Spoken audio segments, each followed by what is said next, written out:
Educating, informing, serving. Fact TV, keeping government honest.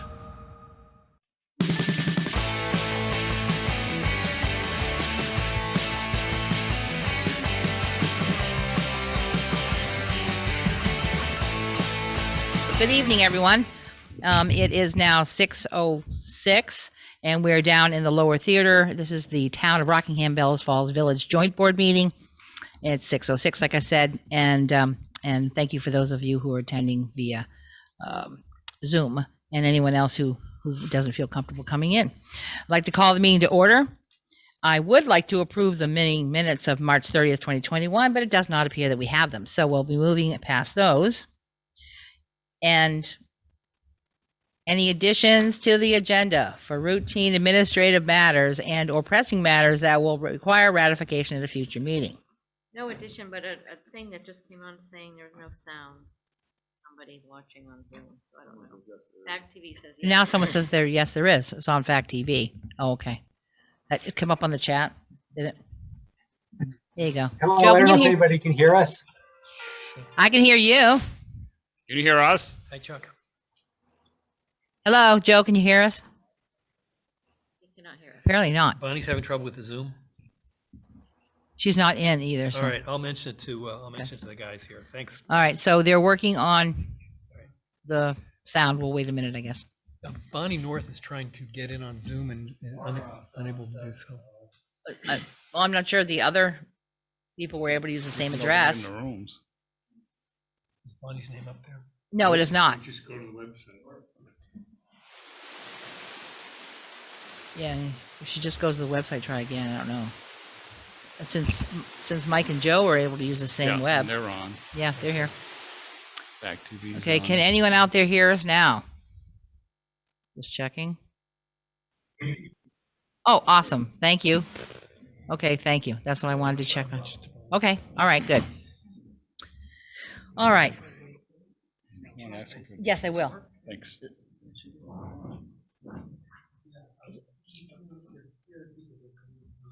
So, Scott, were there any additions to the agenda? No addition. Okay, thank you very much. We're also having a sound issue, so hopefully that's good now. Public comments on items not on the agenda. I don't really see anybody out there. Is there people in the background? Anyone need to talk? Yeah, I do. If it's not on the agenda, please take that mic and please turn it on.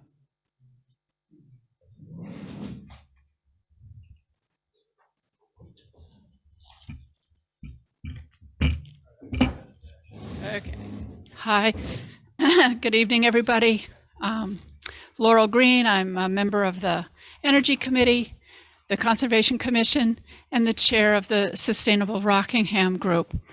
And it's with that hat on that I am coming today.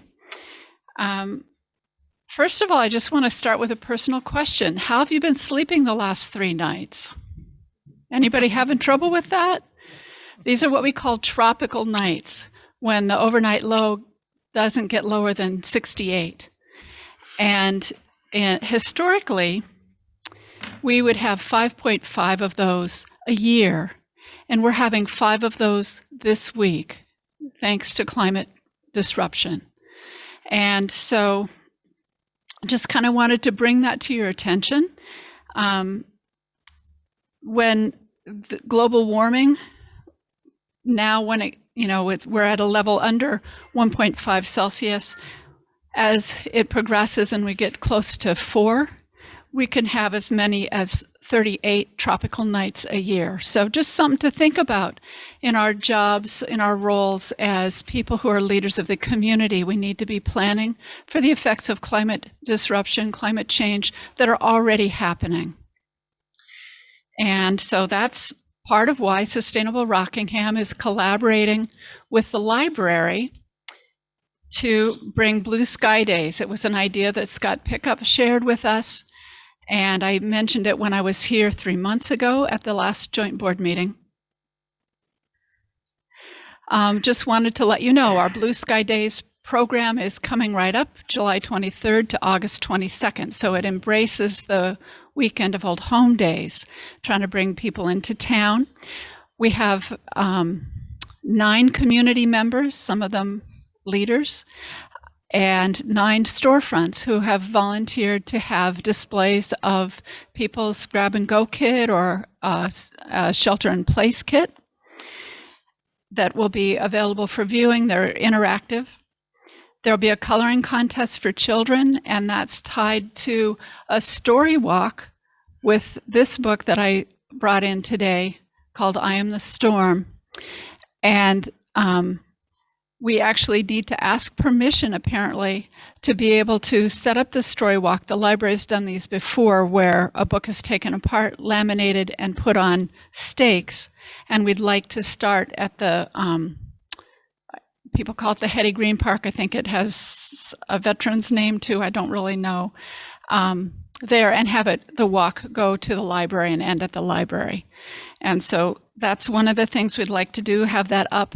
And there'll be more information for people at the library. The coloring contest goes with that. There'll be nice prizes for people entering the coloring contest.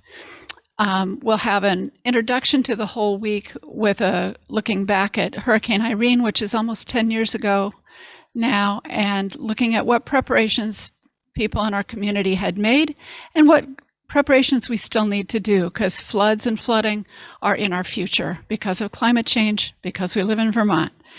And then at the end, we're still in the planning process of a culminating event where we'll review the highlights of Blue Sky Days, announce the winners of the coloring contest, and prepare to, in August, we're going to set up study groups to look at different parts of climate change, how it affects us here in Rockingham, and study groups to prepare information for the hazard mitigation plan, which is going to be reviewed and updated this fall. So all of those things are coming to you thanks to Sustainable Rockingham and several volunteers who are working together to make it happen. Any questions? I'd be glad to take them now or later. Do you have a flyer? We're working on it this week. We have an artist who's preparing it, should have it on Thursday. Great. So we'll be getting that out soon. Give it to the municipality. We can share it around. Great. Thanks. Thank you.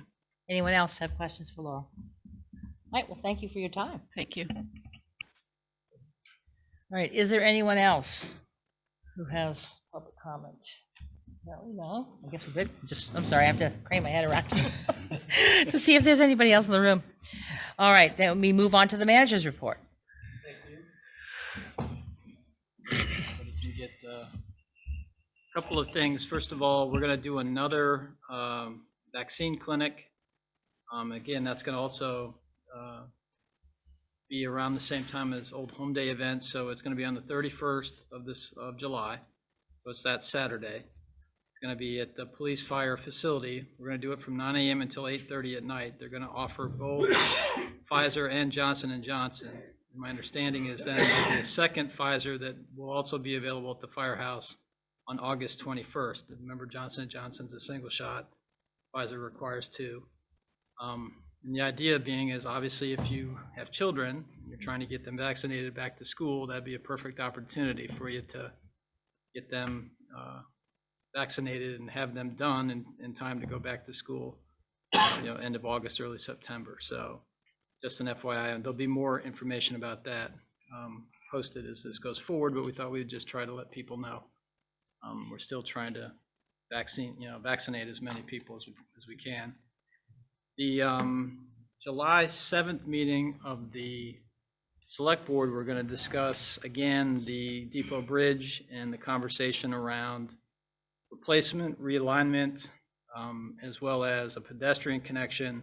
I know on the village side, we had talked about this back in March. We've had a host of presentations from VTrans people since. We're hopeful that at this point we're close to a decision. I think they're going to be back on the agenda for the 7th.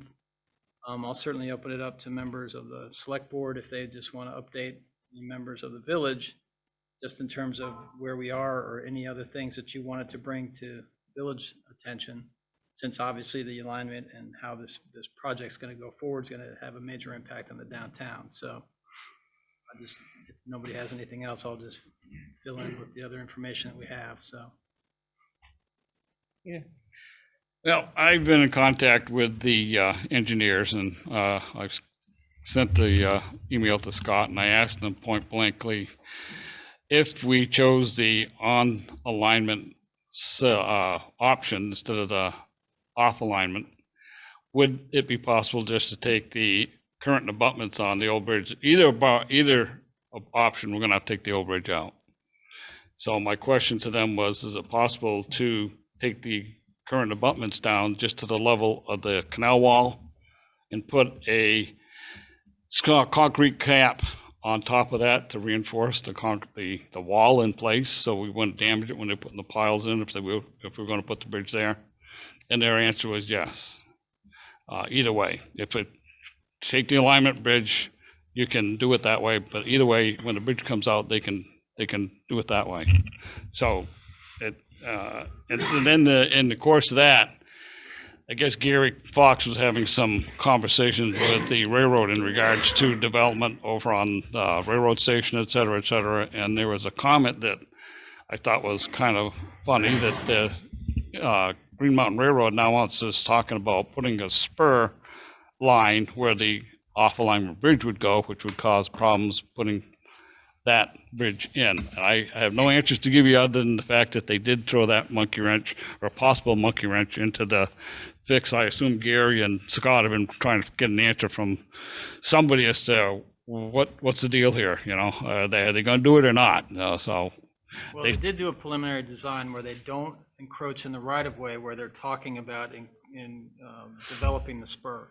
So there is room to do an off-alignment and not encroach in the area that they're talking about for the spur. But it's a lot of geometry, because obviously you've got multiple things to consider with the tunnel, how it crosses, and then also trying to get around the corner there as you go down the rail. But my understanding in talking to them about a week ago was they do have room, but you can't mess around very much there. It's very tight. So it's going to be a tight alignment. Is there a sewer line under that bridge? I don't know. I was going to have ask a- Rob, because when I was looking at where they might be putting that spur, and I noticed under the current railroad bridge, there is an insulated pipe that comes into the park area. I'm assuming that's the line from North Walpole that goes into the pump station. Right. So So that'd be a yes. I Well, would, into the pump station. if that's what it is. If it is, water yeah. and It probably sewer. looks like an 8 Ah. or 10 inch line in there. There's water and sewer. Water and sewer, okay. And the plan, as I understand it, is if the pedestrian bridge is built, that bridge would carry the water and sewer lines. Right. One of the things that those costs for relocation then would be eligible under the grant if it carried the utilities. If the utilities were moved, then that cost would be carried directly, By the owner. 100% by Yes. the town. Yeah, okay. All right, just wanted to be clear. Okay. Is there anything else on that? So just a couple of just general sort of calendar type of discussions. So if a decision is made, they are still not at 60% design. They're basically only right around 30% design. So the designers would have to go back, complete their design. There would then also be some additional public hearings, other requirements based on the project that potentially then would go out for bid. Sometime they would figure, if all things line up, sometime in early 22 for bids. They're hoping that they'd be able to start some of the utility work prior to the fall of 22. And then depends on just their bid prices and timing as to if we do a steel bridge, how long it's going to take to get steel ordered and delivered. As everybody knows, the supply chain right now is a question mark for any project. That would mean construction sometime in 23, once that's sort of a rough schedule of how that would go forward. Okay. Anything further? And that's basically it. Okay. So that was the rest of your report? At Yes. the moment? Okay. Just wanted to be sure there weren't other subjects. All right, that would move us on to the first item of the agenda, which is, I guess mine's covering it, the fall tax sale discussion. Yes. So I put into your packet both town and village information concerning where we stand with some delinquent taxes, and then some written commentary just about background on some of this in terms of the owners. As you can tell, some of them It's going to be difficult to collect some of these because you can see by some of the commentary, some of these folks have left or are no longer in the area. Some have passed away. So there's going to be a variety of challenges, but the point of it being is that you can also see then, we gave you a I'm sorry, 10-year Scott. history. There's some people who didn't have, I did see mine online, but I didn't pick up a packet. Do you have any I extra do have copies? extras. Yep. Great. Sorry to interrupt you. Does anybody need this? If- I would like one too. Shoot it down. Right, I didn't either. You have to look through the website. So I Here's an looked- extra one too. He sent the stuff to us in an email. I didn't get the email. I did get the email. Yep, and this way. Okay, see, this one whole packet. Now, this doesn't include, obviously, the taxes that'll be billed in July, so there'll be additional, Site last week. Okay, Friday. I didn't. another round of costs that'll be associated with that. Look like we still have some distribution problems with paperwork and that sort of thing. Some people didn't get the email either you sent out, Scott. I'm hearing. So, okay.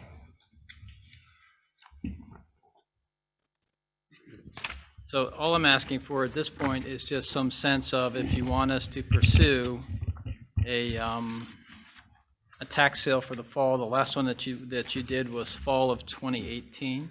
Mm-hmm. So at this point, you're 3 years out. Right.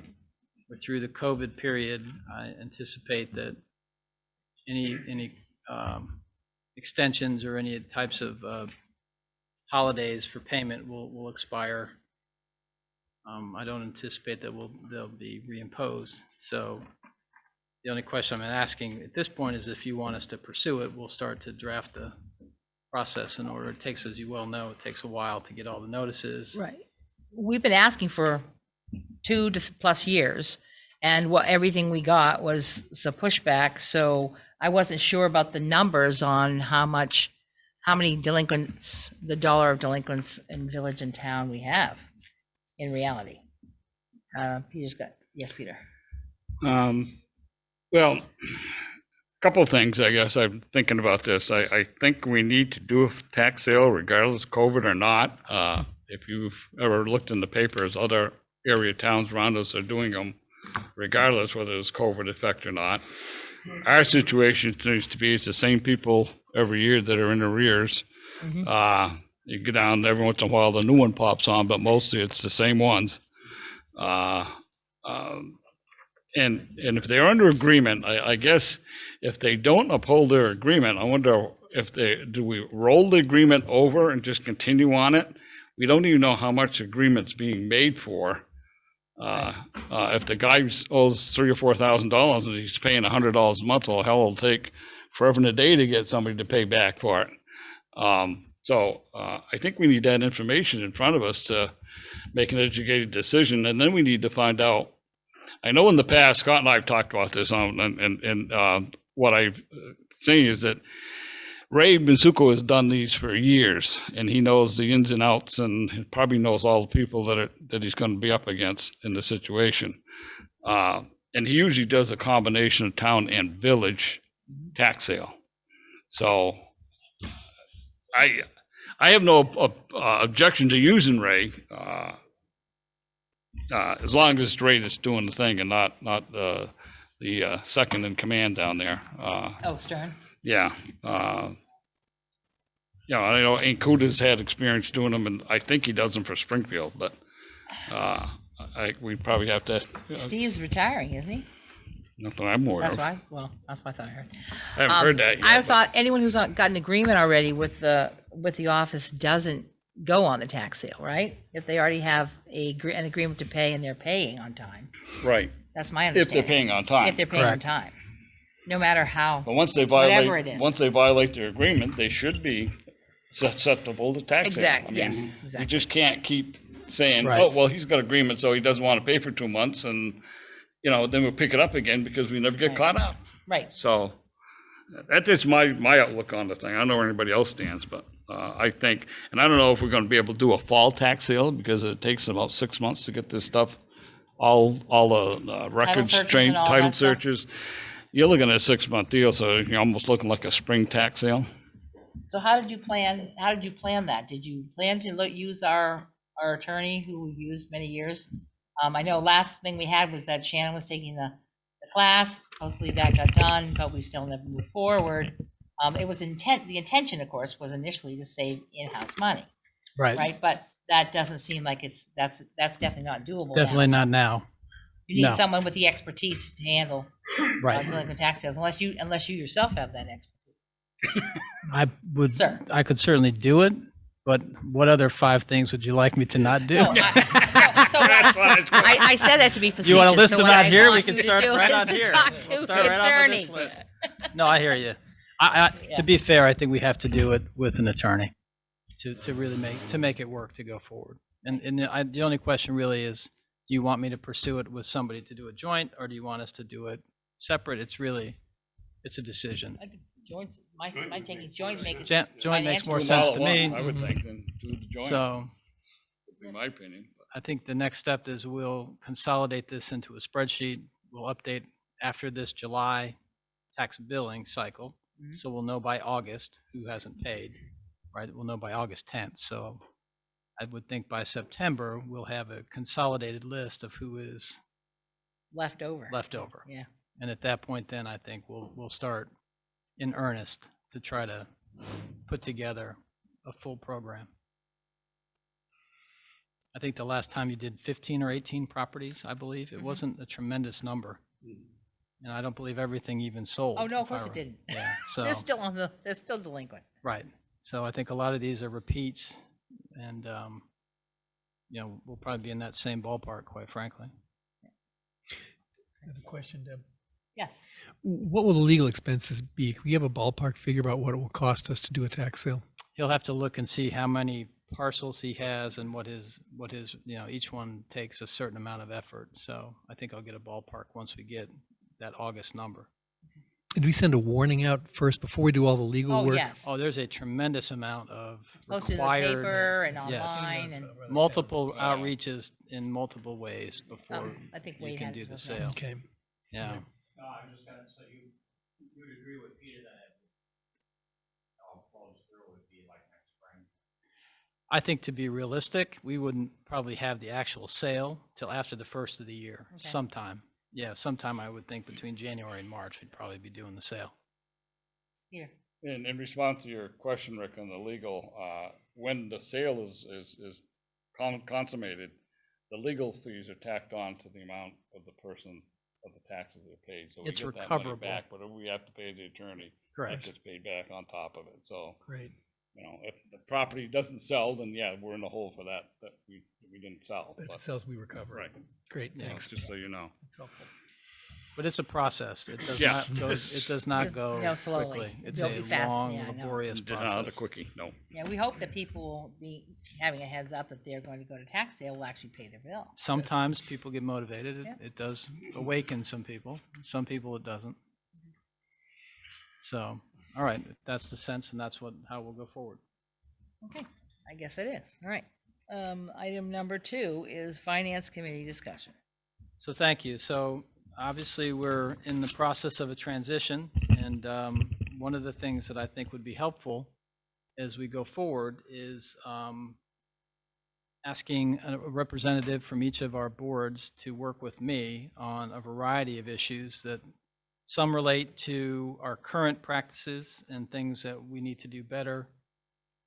Some of them I think are going to relate more towards best practices and things that we aren't doing that we should be doing, so we can catalog and make sure that everybody's on the same page. And then ultimately, they would be part of an interviewing committee that ultimately would help to make a recommendation once we advertise and get applicants before we select a candidate. They'd be part of that interviewing process as well. So it's going to be a fairly intensive amount of work. This will be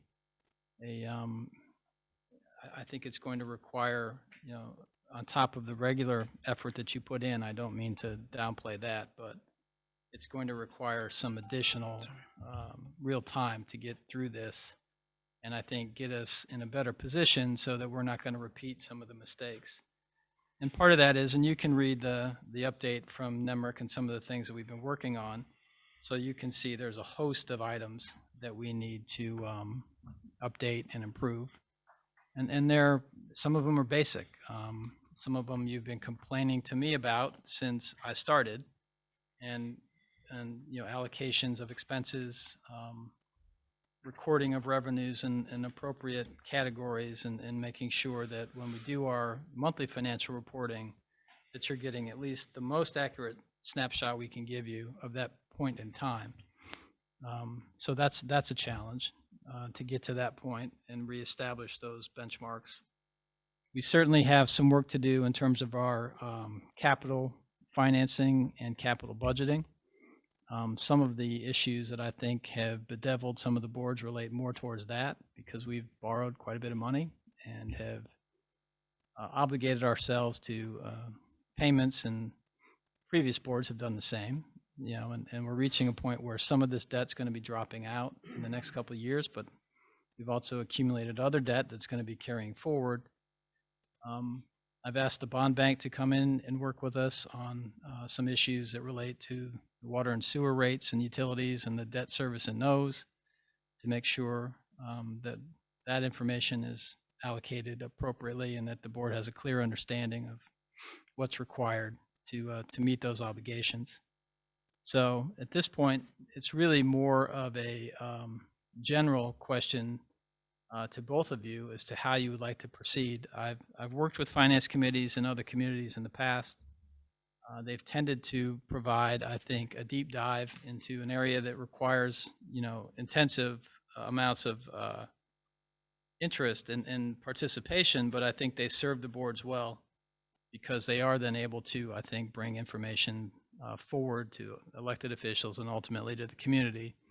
And I think it's a benefit to everybody in the long run. So that's sort of a brief synopsis of how I see it functioning. Certainly, if there's other inputs or any other information, I'd be happy to add or go forward with. Peter, you had your hands up. Scott and I talked about this also, and I told them at that point that I would be willing to serve on this finance committee on behalf of the select board if they're willing to appoint me or have a consensus of opinion that I would be the representative for this board.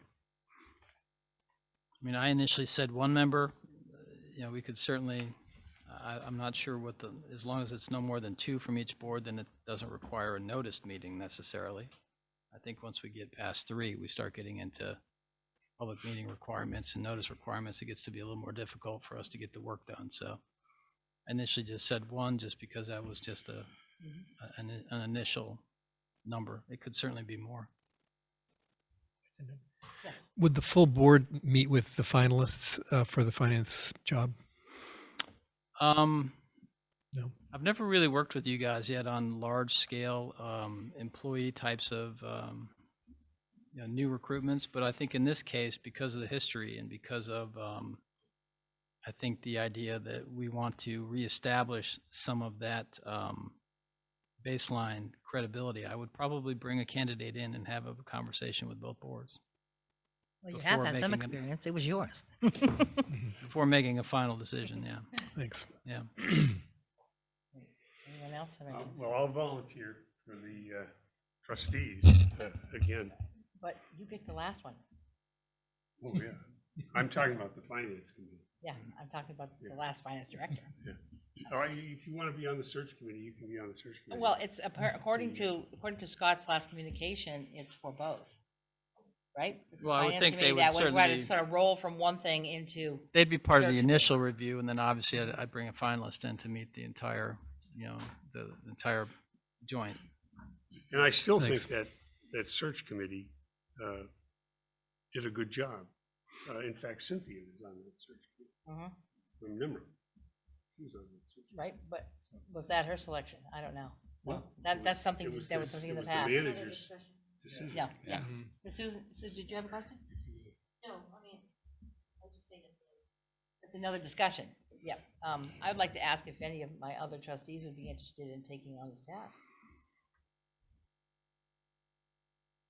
It doesn't look like it. Silence. Non-participatory, okay. I think it would be good to have quite a few people there. I certainly support Jigs doing it on behalf of the trustees. If I knew of when they were going to be, if possible, there might be some times when I would just sit in on it just as a learning experience. But as far as leading it, I'd refer that to. Well, I think Mr. the idea is McCall. we're going to communicate as much as we can with both boards, because obviously these are areas of intense interest from everybody. So transparency here is the goal. And in that respect, I think that, we'll probably give you more information as opposed to, waiting. Yes, Peter. Depending on what Scott seems to think he needs or would like to, I guess, look at in regards to this, I'm in hopes that whoever we talk to is going to have some municipal accounting experience versus a regular bookkeeping experience, because I can tell you, having served on Saxon River trustee, the school board, and this board for 12 years, and the whole thing all added up is 27. You need somebody who's got the experience, because every board is different. I can tell you, the school board is worse than the select board finances. I can tell you from having done a budget there myself. I can double that. And so- Probably Jigs can triple that. Yeah. So we all know, and I think that's where our downfall has been, that we haven't probably had anybody that's got real any amount of municipal experience. And as I say, it's not a simple matter of putting A and a B into a liability and then an asset. It's in a balance sheet. It's completely a different horse and manner. And you've got the loans and all the grant stuff. It's a nightmare when you get out in there. So It's detailed, it's a lot of work, Yeah.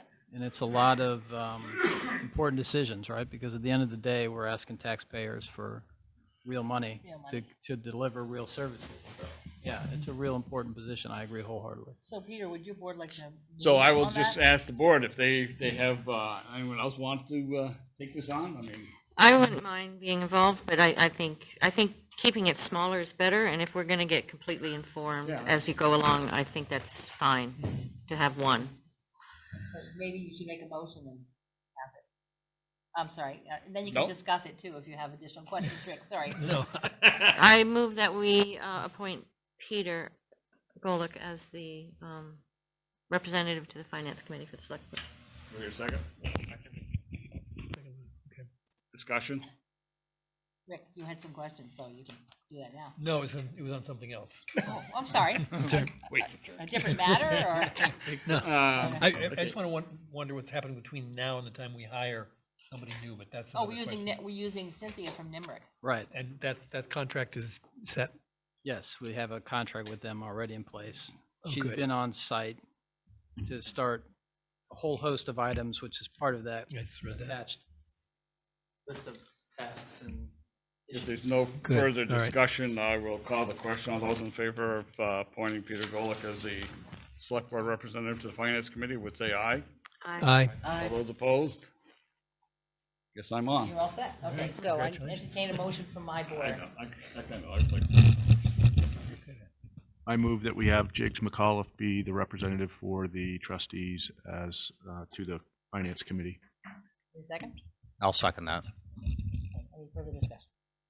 Okay. All those in favor, please signify by saying aye. Aye. And opposed. Okay, so you have your two members. thank you very much. I appreciate that. All right, moving on to the next item. Then we are at 66 Atkinson Street, a place we all know and love. Yes, so again, an area of intense interest and discussion. I just wanted to go over some items here that I think, at this point, I'm not asking you for a specific action for this evening, but I just wanted to give you some update as to where we stand and where we think we're headed. And then we've had a third party from the Northern Heritage Mills, which is a STEM education organization that has expressed very recent interest in potentially reusing the building for an educational purpose. I've been in contact with the principal there, Mr. DeMuro, and have sent him some of the engineering information. He did email me again this afternoon and said he is still interested in pursuing some sort of stabilization with the idea of trying to maybe save the structure or relocate it or do something else with it. The only thing I did say to him in my response was that my understanding after tonight's meeting would be that the boards are going to pursue an action by the fall of either, if he's serious, we'll have a proposal that we'll have to take into consideration, and if he doesn't have a proposal by then we're going to have estimates for you for demolition so that we can do the demolition in the fall. Ideally, we would do it over the summer, but the demolition rates are much higher in the summer because obviously these guys are in high demand. So we can get them in the fall and early winter before the snow loads and save a substantial amount of money bringing the building down. So that's why we have a little window of time here. But basically, that's sort of where the decision point will be coming back to you is for an ultimate decision at that point. We've done some preliminary costs, and you can see that it's roughly $75,000 to $100,000 to take the building down. You've already invested close to $20,000 in a variety of different types of activities on the structure, securing it, putting up fencing. We went through a legal process to try to get the owner to take some action. So all of that, basically, to this point, has added up to almost, like I said, almost $20,000 worth of current expenses. So all in, if you decide at some point that you wanted to tear it down in the fall, you could be looking at $100,000 to $125,000 to get to a basically buildable lot. So And it's hardly buildable. it's a tough lot to build. Yeah. Yes, it The is. school had wanted it, and I know I've been trying to keep them updated on it, wanted it for parking spaces. And Chuck had told me that the most they could get out of it was probably 3 It's tough to do. when they, Yeah, when it was it's all tough. done, said and done. Yeah, 3 spots, yeah. Yeah, yeah. Yeah, setback and all that. Yeah, I know, yeah, exactly. That's my feeling about it. Okay, so discussion, ladies and gentlemen. I would agree with Scott. I think if this gentleman from Heritage is,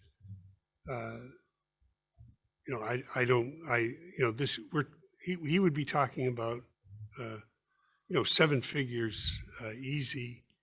But I guess if he's still interested, more power to him, but I certainly agree that we need to move forward before the winter. I think we'd be very hard pressed to get us through another winter season without some sort of catastrophic failure.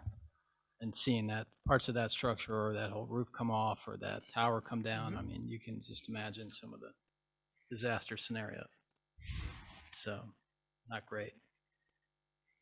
So this person from Heritage Mills would move it all at his expense, is that correct? Well, so far he hasn't given me anything more than an email, an indication that he's interested, but he's not made any formal proposals. So at some point, again, I've been telling him that there's a pretty hard deadline here. So if he's serious, he's got to get something to us that we can take into consideration and see just how serious this is. So we would be revisiting this as of September 30th, right, our next joint board meeting? That would be the idea. And at that point, I'll have a host of contractor bids. And at that point, we'll make a decision. If he does have a proposal, at that point, we can certainly take it into consideration. If not, then the staff recommendation at that point is going to be that we hire a contractor. Okay. So who owns the building now? It's on Mr. Glennon has given a quit claim deed to us. He's working on getting his personal property out of it. So by September, we'll have ownership of the property. The town will have ownership of the property, is that what you're saying? I believe that's That's the way it's structured, the quit I claim believe that's the way it's structured? structured. Okay. So we're not going to pursue any more legal expense, is that? Well, certainly the boards can pursue additional recovery. I'm not sure at this point what we would be able to get out of it if we Right, did. yeah. Okay. I mean, Anyone else? I'm sorry, Wade. I have 2 questions. Can you just kind of sum up what Northern Heritage Mills is? yeah, he did send me an email, which I'll forward to both of you boards with some of the information about it. They're apparently a not-for-profit, and what their interests are is STEM education for women and non-traditional people that don't normally participate in those types of, so they seek out people that are not typically represented in that type of environment. So he's got a program in New Hampshire, and he apparently has residents that come over from Bellows and have participated in it. It does appear to be legitimate. It's over 10 years old, so it's been around. It's not like this is his thought and he's going to, go forward. So that there is some current structure, some current programming. And beyond some of the literature that he sent me and just some newspaper articles, I don't know anything else about the program at all. So I'll certainly share with the board what he sent to me. He just sent it to me this afternoon, so I literally didn't have time to even print it out and give it to you tonight. So, but I will forward that to you. You had two. I did. What was the second one? My second one is, and I'm only asking this because I've had 3, maybe 4 people ask me, and I said I'd pass it along regarding this building. Because I don't know the answer, but from a legality standpoint, is there any options to go back onto the previous owner to Oh, yeah. collect or The deeper pocket. the one that actually sold this building to the person for $1? That's a difficult. I would not want to answer that from a legal standpoint, but certainly it appears that transaction was a little bit far-fetched. But I think you'd have a hard time going back to try to collect. I think they're so far gone out of the title at this point. I difficult. just passing that along because I did actually have like I said 3 or 4 citizens ask that particular question, but I don't know the answer to it. Sounded good, but Yeah, it sounds good. Yeah. Sounds great. Yes, Rick. What process would you recommend, Scott, for determining the next use of that property? Well, we've been looking at it. Don't forget, we've had the Incremental Development Alliance in, and they've been looking at infill properties, and that's one of the ones we've asked them to look at. We've also got that task force that's looking at community-based programming, and that was one of the options that they were looking at for potential community-based programming. The challenge there, and you guys are all aware of it, is just it's a parking challenged location. So if we did something like, computers or some other educational type of thing for after school or supplemental, it'd be tough to find a way to make that work with that lot and that location. I won't shut the door on it, but I think it'd be awful tough. How about green space?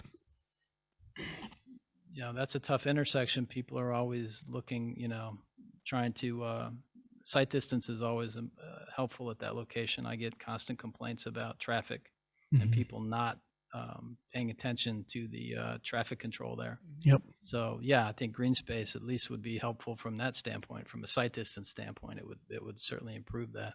Yep. And it would look nice. It would. Yeah, definitely. So There was some interest before Chris bought it in making it a school garden. Green space school garden. sure. Sounds like something that There's, could be doable. there's currently a garden at Central and at the middle school. Mm-hmm. But I mean, again, the school was interested in the space. They were Right, interested. oh, yeah. They might change their mind about once the building's gone from the property. They might have more ideas than just parking, since there isn't a lot of parking. I'd like to pile snow on it. It does that now.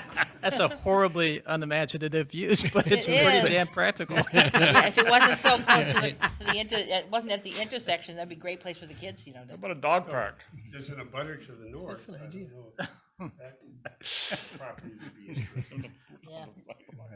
Yeah, we'd have to get it down first, so Yeah. we've got the cart before the horse. Yeah, there's a lot of Yes, work that has to that's be true. done and costs that have to be discussed and then, but I just want to at least get a sense of where you are so that, we're going to get formalized proposals.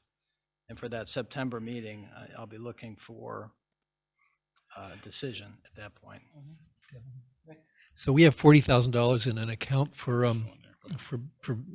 unsafe buildings. We'd have to come up with about twice that amount, you think, to demolish it? Probably in that neighborhood, yeah.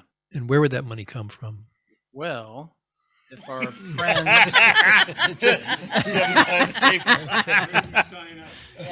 our good friends in the federal government are sending us ARPA money, which we Okay. have not yet received, but are in the process of requesting. And so that's one potential source of unencumbered funds. Oh, And we've also, Gary and I have talked about the possibility of applying for CDBG funds to see if it might be eligible for part of the demolition. But I would not hold out hope. I would say that would be a reimbursement at best if that would come forward. So those are the two just quick, top of my head types of sources that we could potentially look for. okay. How about Safe Routes to School? I don't know if I'm still in with those, but to improve that corner location, because it's horribly dangerous right now.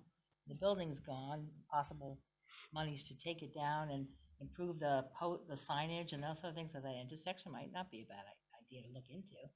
Yeah, I think pedestrian improvements at that location, once we would be able to remove the Yeah. building, we could do some things. I wish the one that the middle school had gotten some years ago actually included that intersection, because that's where a lot of middle schoolers go to pick up their brothers and sisters crossing the street or reversing the other direction, and it's horribly unsafe. Right. All the money got used at the middle school and didn't wind up getting that far south.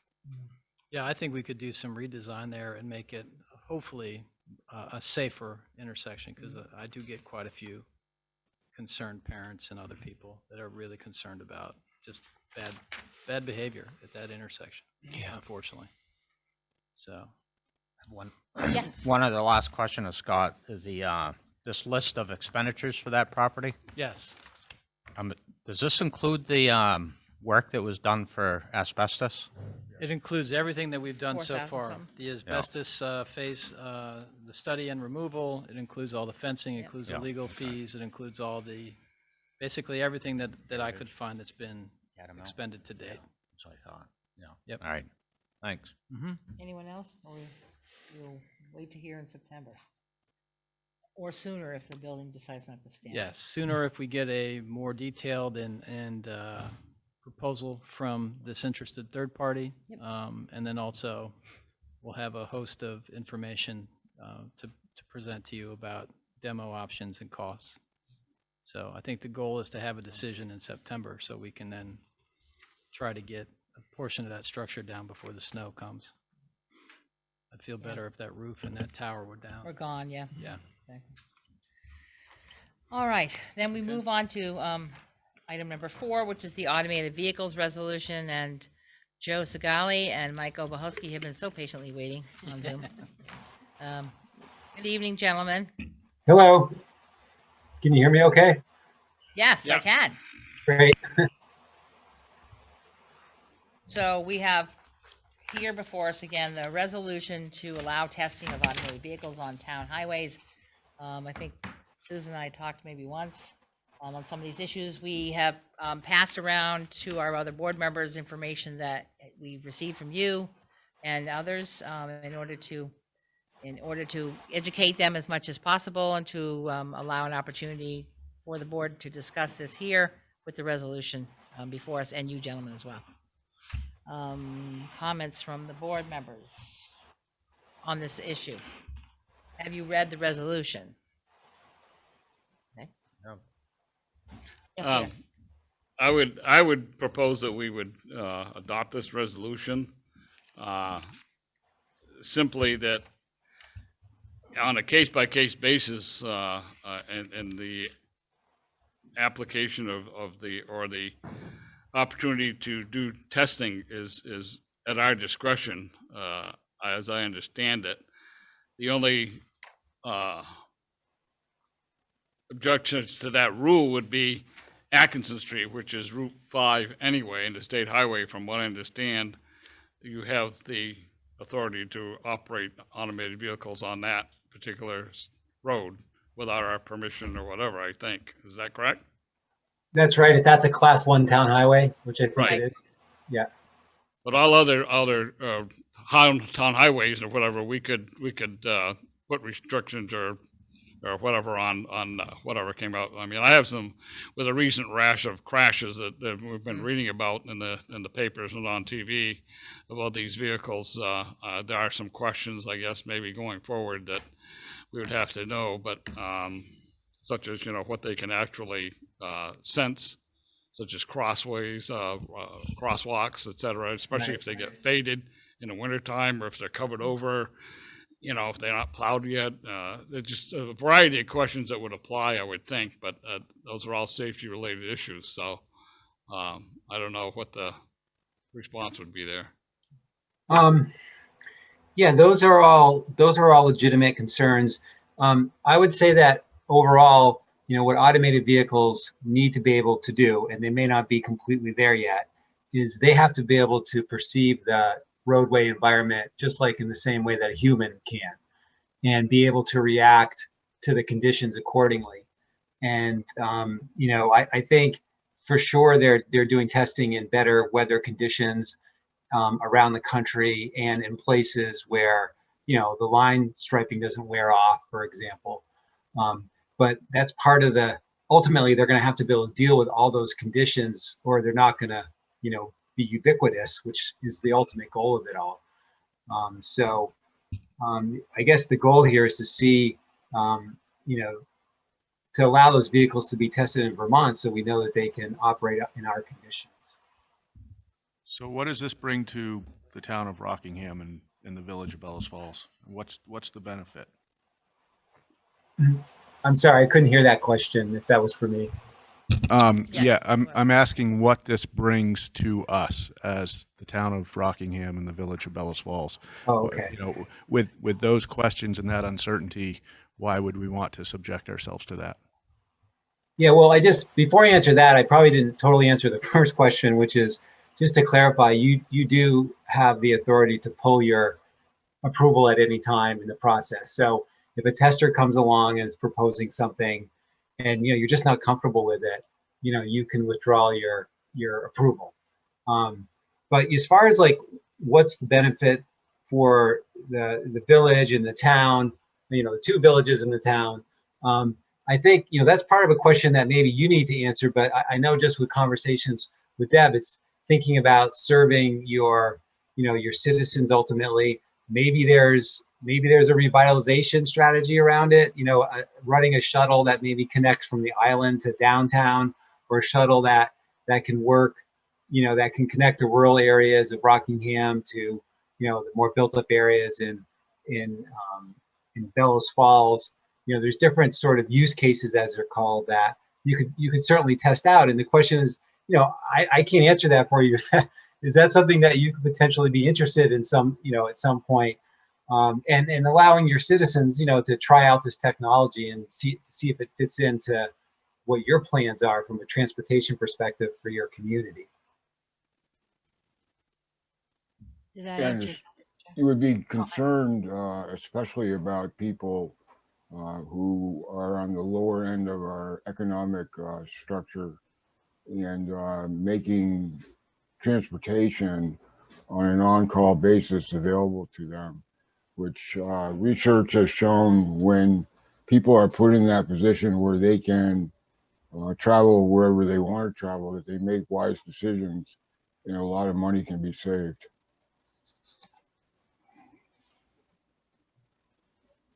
Anyone else? I have a question. Yes, A wait. comment. I asked this question last time, which was last time you were here, but Yep. Can you hear me? Yes, I can. Thanks. Is there any more municipalities signed on other than Springfield? No, we Okay. are. No, we were invited to go up to Alberg, which we're going to be doing next month, but nobody else has signed on. So my take on this basically is that seeing as we have a neighbor directly to the north of us, I say let them do the testing. I would think that you would want to just test in like one town for starters, just to get a feel of how it goes. So, I mean, that's kind of where I'm at with this. I'm not saying I'm totally opposed to it, but from allowing testing, if we already have a municipality in the state that's willing to try it, I say let them do it and see how it goes, and we can learn from that. Well, I don't believe we're the ones that are going to be, they're not the ones that are going to be doing the testing anyway. Companies will come to them and then they have to pass their muster first before they get to even asking any community to run their tests here. So, and also, as I recall, part of the discussion the last time when you asked it was they wanted a larger area to cover. So terrain in Springfield is not exactly the terrain in Bellows Falls. We're right up against the canal, those kinds of things. And since I have an opportunity right now, I just want to say that the reality here is this is like the deal with selling retail marijuana. We opt in. That gives us the option to say no whenever they come to us. We opt out. We get whatever the state decides to do. And a lot of the videos and talks that I'm listening to every month are talking more and more about commercial uses as the way to go. Mining companies and large distribution, trucking firms, those are the ones that are actually getting that. And that's not exactly what I would like to see, is a huge trucks of things coming through the village using automated vehicles. But that's where some of it's headed. I would like to see them testing here because we can say, no, you can't touch our school areas. No, you can't touch the downtown square because it's too tight, whatever we think is correct. Route 121 is also a state route too. Isn't that already class one? Town. It's a town. That's one, I think, yeah. It's a class one, which means you have the right, the state has the right to Wait, run testing. I'm sorry. Oh, I'm sorry, let me take that. I think that's a class 2 town highway. Class two, That's okay, correct. thank you, Yeah. thank you. That's important to know because it heads out to Saxons River and the Yeah. more rural areas of Rockingham. But again, opting in allows us to have some flexibility and saying no. Opting out doesn't give us any choice. When it happens, it'll happen and we won't have the options to say no to things. I think the testers are looking for a critical mass. And if we could get Rockingham and Springfield to work together on this, it would start providing the critical mass that the testers are looking for. So, Thank you, Mike. Two things, I guess. If we were to adopt this resolution, do we need to fill out this thing about the highways, which ones want it tonight, or can that be sent in after we decide whether we want to adopt this or not? I mean, seems like we don't think anybody's made any decision as to what roads we What want. areas, yeah. Yeah, so I think, is that a possibility, or is that something you need? Yes, absolutely. You can absolutely do that. There's no, it doesn't have to be tonight. I mean, when Springfield did it, they allowed it on all their roads. They kind of just passed it globally like that. But if you want to be, if there's some places in particular you're concerned about and you want to put that down as just off limits, that's totally your call. We put that in the motion too. Yeah, that way. the other second part of my question is I find, and this is follow-up to what Wade was talking about, I find it interesting that the only towns that have signed on are down in the south end of town and south of the state, and we all know is when politics and money and funding from the state gets into this thing, the state line happened to stop around Randolph because nothing happens down the south of Randolph. And the reason I say that is why are not Burlington, Winooski, some of those areas in Chittenden County, which are the clout of a political arena in the state, aren't they hopping on board with this? Yeah, that's a really good question. And right now, there's 251 towns, municipalities in Vermont, and there's only me and Obi, and that are working on this. Yeah, and going out and trying to talk to towns, and we were talking today just about how can we be doing this a little bit more efficiently to get the word out, because and you all know, because I was on my small town select board for one term, and it was a ton of work. And so you just have full plates, and so this doesn't necessarily rise to the top. And so that's why. I mean, it's really just a matter of, we don't have enough people out there talking about it. And yeah. I have a question. I'd like clarification. Yes, Molly, go ahead. Yeah.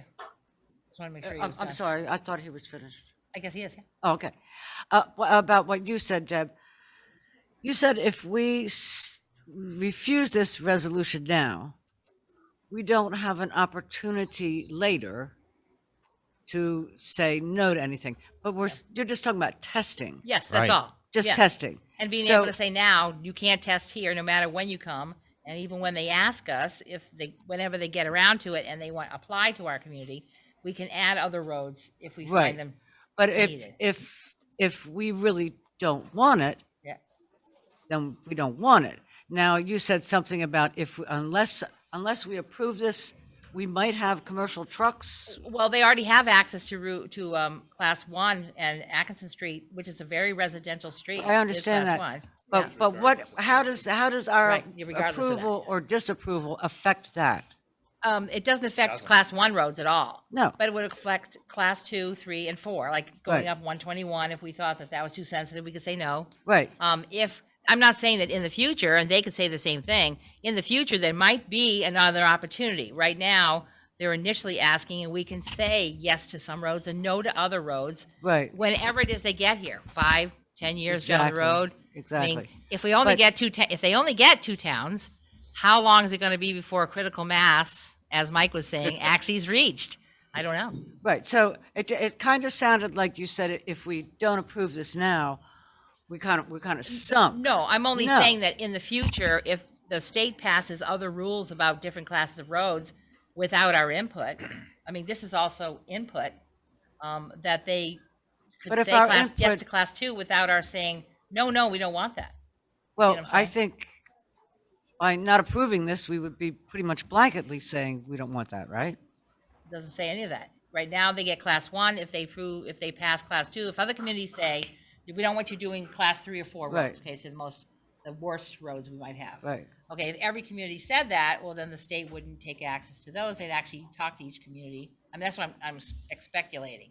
Okay, so you think we would have more control over this I if think we we would. approve this? Especially if we're initially in there. And we might, and down the road, when you're talking about markers and stuff, it might bring some dollars for infrastructure into our community if they want to get here.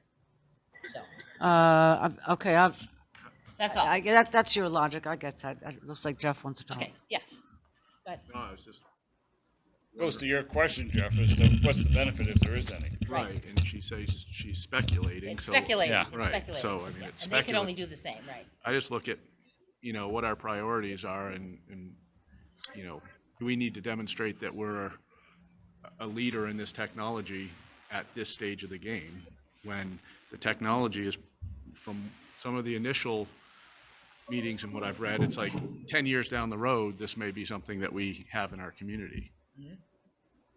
Why in 2021 is it important that the village, the town adopt this now when we have other stresses in our community that are more important?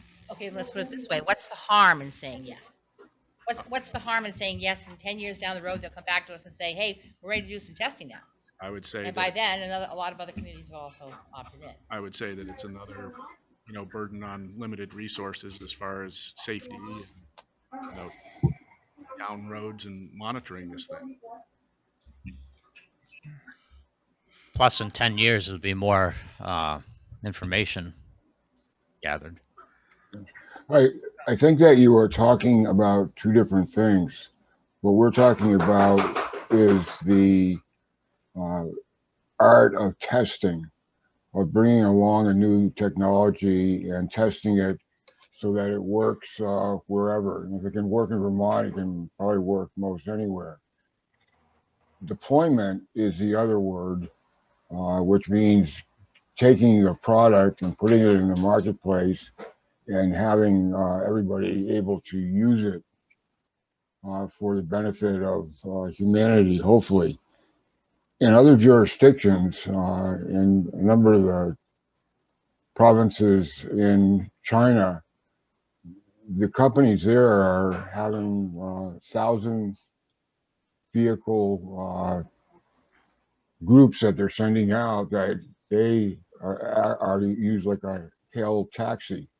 And people stand out, they get the car's attention, the car picks them up and brings them where they're going to go. So there are places in this world that are well ahead of where we are. We've had difficulty talking to testers to bring a vehicle to the state so that people can see it and feel it and test drive it. So that's where we are, and I just wanted to make those two distinctions for you. Yeah, I guess I have no problem with the technology and find it rather exciting, but my interest would be more at the point of deployment rather than at the initial stage of testing, given who we are. Deb, Yes, I'm sorry. I just want to make sure. Wade, did you have something to say before? Because it started. Okay, yes, go ahead. I guess my question might kind of echo that. How much resources might we end up devoting to this? Clearly, we've already spent time on it. I mean, we're taking time in this meeting to discuss this. So, in a community with limited resources, why should we make this a priority? There's other places that have greater resources, and I think this is a technology that's going to happen one way or the other.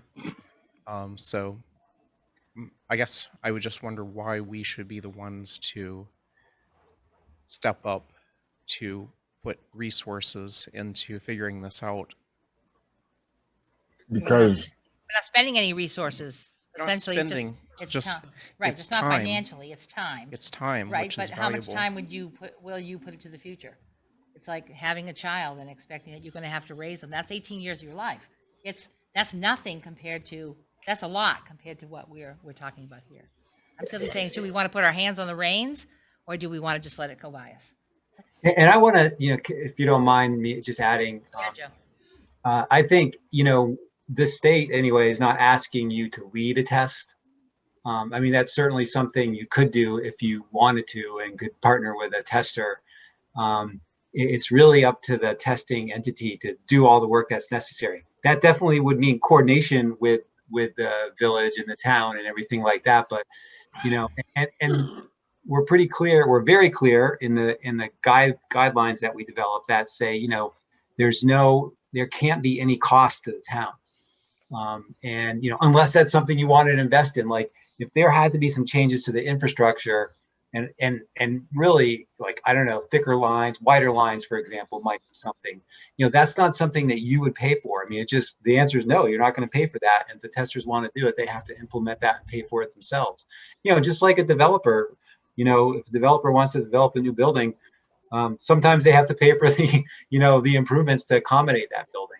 And sometimes the town partners with them or the state partners with them and pays for some of it. And so, we would figure that out on a case-by-case basis. So we're not assuming, this does not mean you are dedicating resources to support testing. What it's saying is that you are welcoming testing in your town, just in the same way when you zone for commercial, you're welcoming commercial development in your town. But the specifics are not developed until there's a specific proposal, and then there's a decision made on whether or not that's going to happen. So it's the same sort of concept. So anyway, as far as resources, I just want to be clear: we're not asking you to dedicate resources other than, yes, there's always going to be time because you just can't avoid that. It's the use case scenario of a town that doesn't have a lot of resources are where this new technology is going to thrive, because it's going to be able to provide to those people right now that have difficulty getting transportation. They should be able to get it easier for the rural areas and also for the last mile situations that you find. Wade, you had your hand up. Yeah, another question. So if this resolution before us does not pass, will testing still be performed in the town of Springfield as time goes on? Sure, yeah, it could be, yes. So let's cut to the chase. Does the board wish to move forward on the resolution? If not, then there's no more need for discussion. That's what I'm trying to get a sense. Peter, you want to ask your board? How does the select board feel that they want to adopt this resolution? I personally don't have any objection to it, but because I know in the future we're going to be able to say yes or no. But should we have a vote? Well, we'll get there. I'm just asking the board if they're interested. If they're not, then there's no sense putting a motion on the board and going through the vote process. Well, some are interested and some are not, perhaps. I don't know. So I think it's going to happen one way or another. I don't feel that any decision that we make here to allow or disallow is going to change the course of this technology happening globally. So I personally would not really be in favor of it. anyone else? I'm not in favor of it. Go ahead, Susan. No, I just say I do like the fact that we would have control over anyone who came. I mean, we don't know what's going to happen in the future, whether, but I also don't know if we make this resolution, will we always have control over testing that comes through? If the state passes something that allows it statewide, does this mean they have to follow this resolution, that we want control over it? Or we, Joe, you can address that, you think? Yes, I think that's highly unlikely. You know, I was involved in all the discussions with the legislature on allowing testing in Vermont, and you know, they were very absolutely clear. And you can also thank the Vermont League of Cities and Towns that represented the towns really well in the legislature. They're very clear that the municipalities have to have a say in this. So, but yeah, if somehow that changed and there was a state law passed that said testing can happen anyway, you know, that I guess the legislature has the authority to do that, you know. But I don't think I'm out of step by saying I think that's highly unlikely. And someone would have to propose it too, and I don't see us proposing that. So someone wants to make a motion?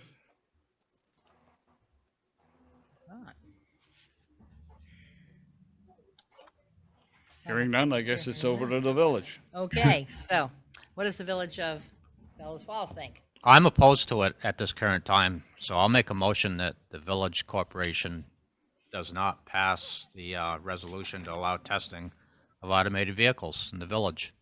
Is there a second to that? I'll second that. Well, since we only have 4 members here, Right. it's clear, yeah. 4 members without a fifth, it's clear that this isn't going anywhere. Okay, I thank you, gentlemen, for all of your effort, and perhaps somewhere in the future, as more information is available, you can please submit it to us. We would be more than happy to entertain it, as tomorrow isn't the same as today. Yeah, and however, you know, you always do. You can always, you know, consider it later on. Be glad to, you know, come maybe in person again. Nick, anytime you want to sort of talk about this again, we're glad to have that conversation. So, and I really want to thank you for considering this in the first place and investing the time in it, and we really appreciate everyone's efforts. Thank you. Thank you, I'll Joe. second those comments. Thank you, Mike. Okay. Thank you, gentlemen. Yeah. Have a good night. Good night. Bye. All right, then. We move on to the next item on the agenda, which is the temporary animal control enclosure discussion. I believe this is technically the town's item. The village has property, which is the recycling center. Excuse me, sir. Hold on a moment. The reality is this is Just like at home. excuse me, the town recycling center is run by the town, although the property is the property of Bellows Falls that it is run on. But it is a town item, and therefore the village doesn't actually have bargaining power in this item. Okay, so I'm just putting the item forward and let Scott begin the conversation. Well, I don't want to start a marital discord here, but I was You can do hoping that that anytime. I was hoping that our animal control officer maybe could come and participate in this conversation, since he brought it to my attention originally. So in your packet is just some information about the layout of the current facility. The issue there for us is space. Like anything else in space management, there's competing interests for the space. We're entertaining some additional uses. We've been approached about doing redemptions at that location. We've been approached about doing urine recycling at that location. Cass had an idea that he wanted to bring forward, at least bring to the attention of both boards, about an issue that he runs into when he's dealing with animal control. So with that sort of as an introduction, Cass, you maybe want to elaborate. Thank you, Scott. I take it everyone can hear me through the mic. Okay. One of the toughest aspects of my ongoing responsibilities as your animal control officer is the challenge of what to do with found, i.e. loose running dogs, that works the best for my community and also works the best for my time management. Up until now, if I was not fortunate enough to locate the owners of a loose running dog or a found dog within, say, an hour or two, my only option is to put the dog in question in my truck, run it all the way down to Windham County Humane Society in Dummerston, and check the animal in there as a found dog. Let me say right now, I'm very, very appreciative of having that option. We work very effectively with Windham County Humane Society. We have for a number of years now. We maintain an annual contract with them. It works out very well. However, about 50 to 60% of the time on my way back from that errand, I am contacted by the owners of that dog in question. And I have to break the unfortunate news that now they need to bring themselves down to Dummerston. They need to work with the very able, very adept staff at Windham County to reclaim their dog, which is going to run into money for them. This is a tough thing. What they do at the Humane Society are all the best possible options that they can. They need to evaluate the dog. They need to apply medical assistance to the dog. What I'm getting at here is these are all great options if the dog is truly lost. But if that dog just ran out the back door and eluded the owner for an hour or two, this is a rough thing. I have known for years that the answer to this is a short-term animal shelter right here in the town of Rockingham, what we used to call a dog pound. It's advisable to avoid that language now because that's sort of in the same breath as jail or detention, and that's not what this is about. What I'm looking at is a simple dog enclosure, ideally, say 12 by 18 feet, 6-foot chain link, 2 gates, 1 divider on a simple cement pad. I cannot give you the exact arithmetic now. I'm waiting for estimates to come back to me. I am of the belief, and I am certainly hoping that this could be done for, say, $5,000. That's a one-time expense. This will give me a place to put and keep these loose running dogs for an extra day, day and a half maximum. Give me a longer time to get phone calls, to utilize social media, call around, time for the owners to realize their animal is missing, to find me, and a chance for me to rehome that dog back to mom and dad right here in its own town, without the unnecessary chore necessarily of taking it down to Dummerston, then having to redirect the owners when they surface down there. And like I say, the staff does excellent work down there, but I've never been in favor of potentially avalanching a dog owner with all that expense. Of course, they want to reclaim their beloved animal, and of course, the dog should have those shots, should have that medical attention, but perhaps not necessarily all at once like a sledgehammer. If the dog is truly lost, yes, by all means, it should go down to Windham County, go through the process, be rehomed to a great new home, and have the best possible future. If the dog has simply slipped a lead, slipped out the back door, Houdini'd off a chain in the backyard, this alternative would give me that much more time. So at that point, rather than let me ramble on and on about this, it's a pretty simple proposition. I can answer some questions. Well, What seeing as it's been dumped on the town, I'll start the discussion. You're talking a $5,000 bill to get started. I tend to agree with Scott that the room is a issue down there. We're being approached by Leslie Goldman to put a recycling operation in there for bottles and cans, which is going to be cumbersome.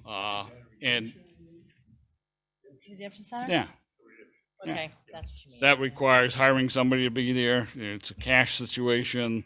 You got to pay people to bring their bottles down there, and then you got to get rid of them. You got to redeem them. You got to sort them. That's why some of the stores, I've talked to some store owners, but we're getting off of the subject. They don't have the time and effort, and they don't want a paid person to play storage of those bottles and cans until somebody picks them up. That being said, a couple of questions, Cass, is that how many dogs a week or so do you take down there? That varies a lot, month to month, week to week. I've taken as many as 3 dogs down to Dummerston in 1 week. Conversely, I've also gone as long as 3 weeks without taking a single dog down there. And how many dogs don't get claimed? From Windham, I don't happen to know. Once I turn them over, they're kind of out of my hands.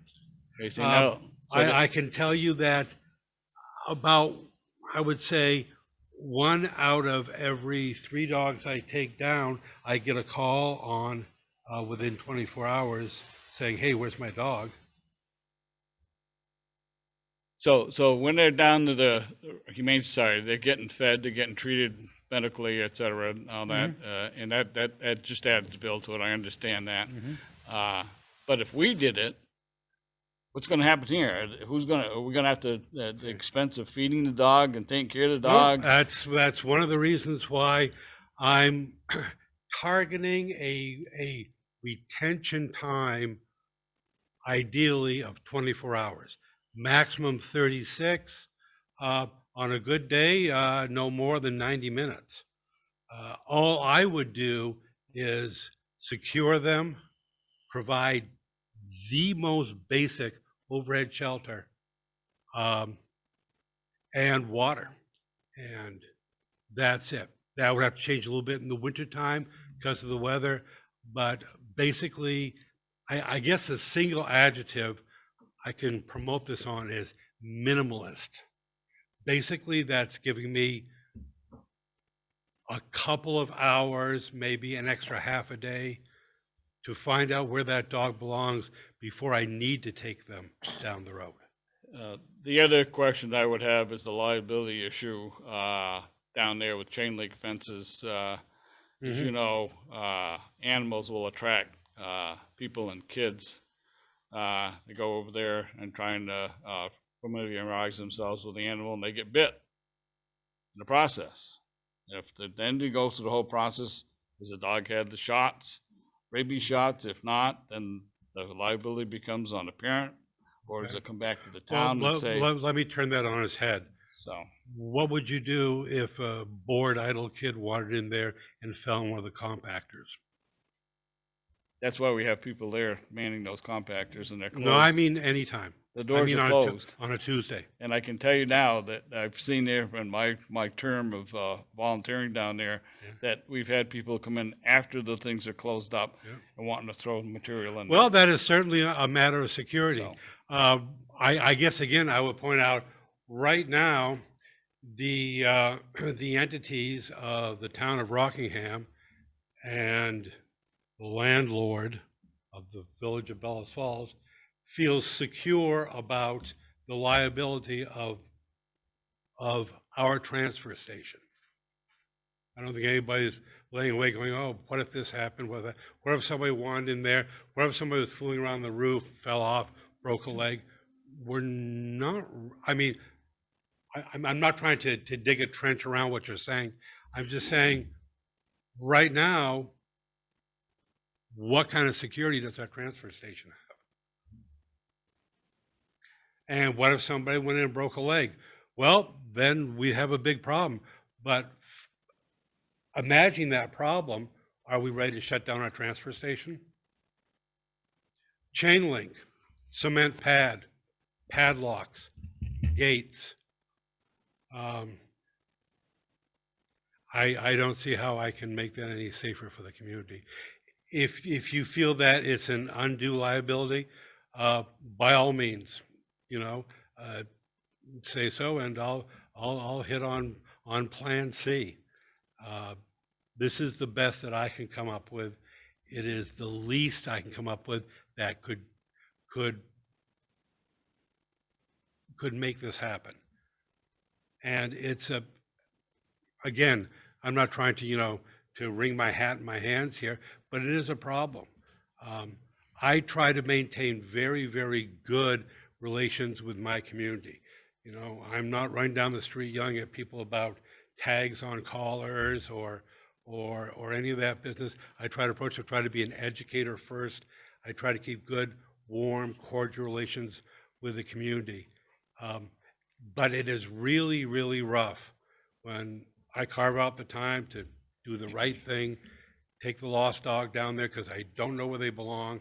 And like Murphy's Law, on the drive back or as soon as I get home, I get that call. Hey, I understand you found my dog. Thanks. When can I pick him up?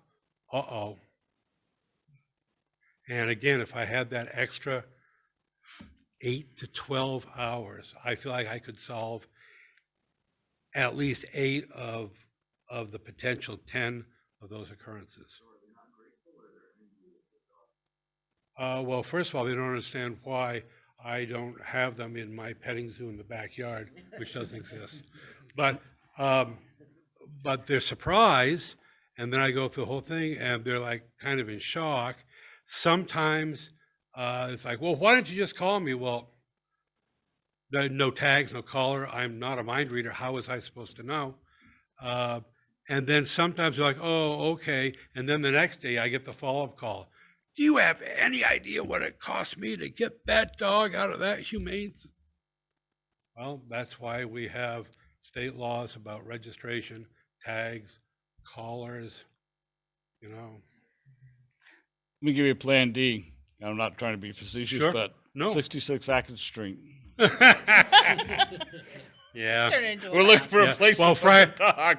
I mentioned a dog practice Rick a little while ago, but frankly, I would be willing to put neither dogs nor livestock in that building.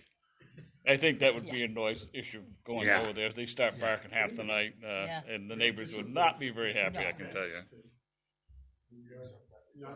To accept that responsibility. Yeah. If you're trying to educate people and say, well, don't let that happen again. Yep. The other thing I guess I'd like to point out is, and I'm sure Kathleen could probably even give me better numbers than I can pull off of my memory here, but our dog registration numbers are way, way, way down. They were dipping anyway, and then COVID happened, and wow, there's a great excuse to spend nothing on registering my dog, which, as we well know, is not only against town ordinance, it's against state law. People are not doing it. I'm trying to talk them back into doing it to be a good citizen. And in the meantime, if their neighbor is cranking about, me taking the dog halfway down the state and having to spend all this money at once out of his pocket, it actually tends to work the wrong way. So how many dogs, Cass, now that you bring that up, how many dogs that you take down there are not registered? And how many of them, when they get picked up, are registered when they come back? I have no way of knowing. I wish people would share more information. Like when they call the next day yelling at me about the cost, I'm almost tempted to go, yeah, well, but that's confrontational. So I just keep saying, I'm sorry. I hope things work out better for you.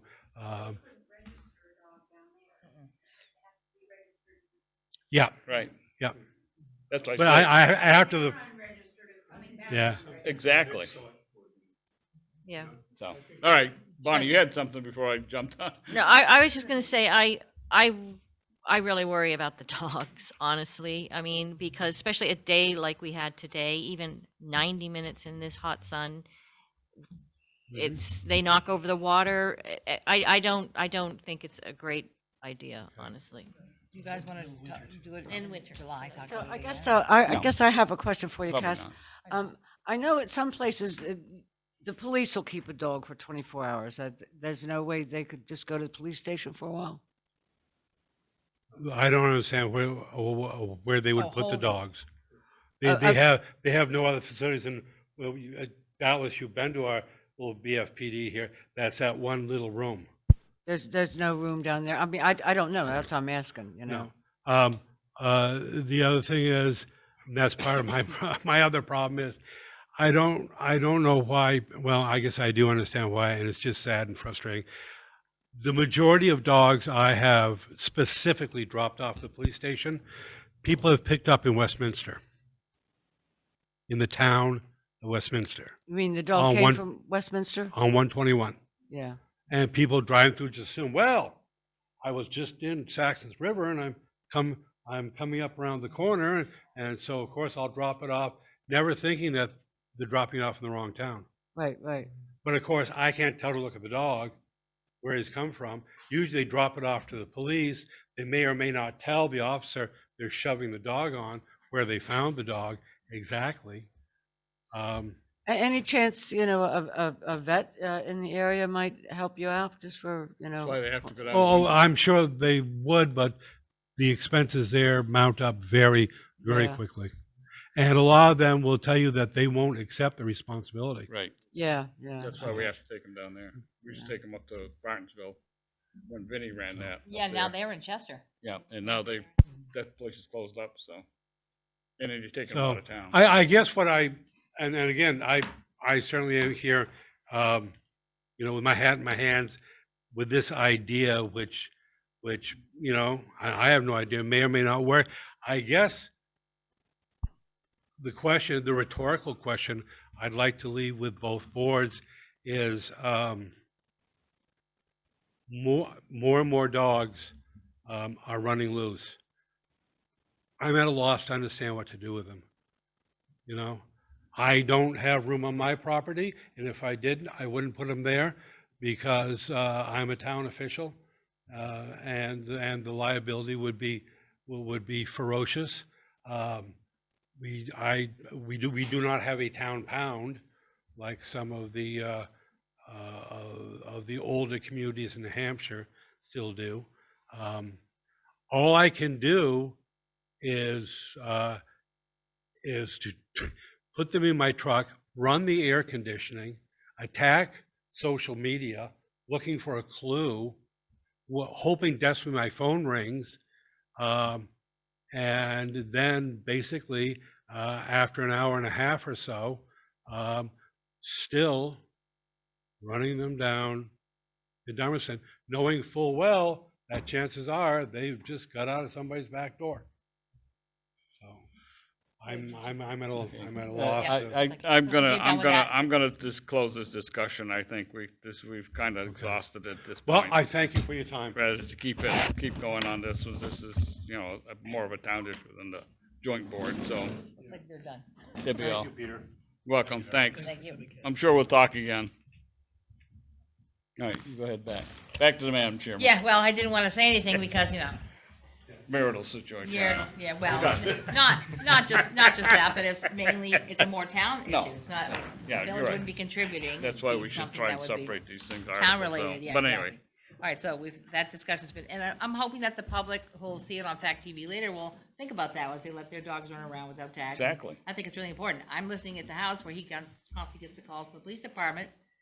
People's dogs are taken there, but they sit in the lobby. They don't have any place else to put them. And it's problematic if you want to pay $100 or more to pick up your dog, so.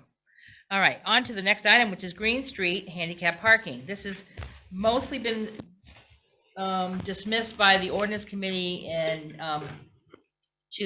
looking at what we already have, and there's some pictures. I'll put, Peter, you look. Scott's- No, the Scott's handicap part passing isn't some. coming back. This is what to do with the situation as it currently stands. The ordinance, seen it, I there know. is an ordinance that talks about the lack of the parking or no parking areas, but we have a sign, and you can't see it until you look at the second picture. It's way back there, and it's so small, it's like it's there. But that's the no parking sign.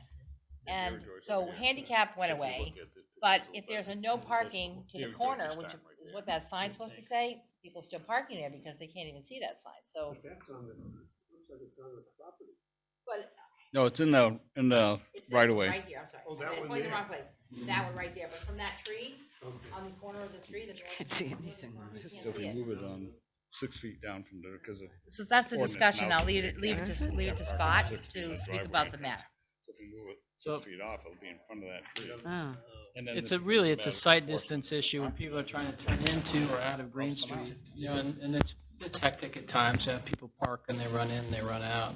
You got people exiting vehicles and kids and what have you.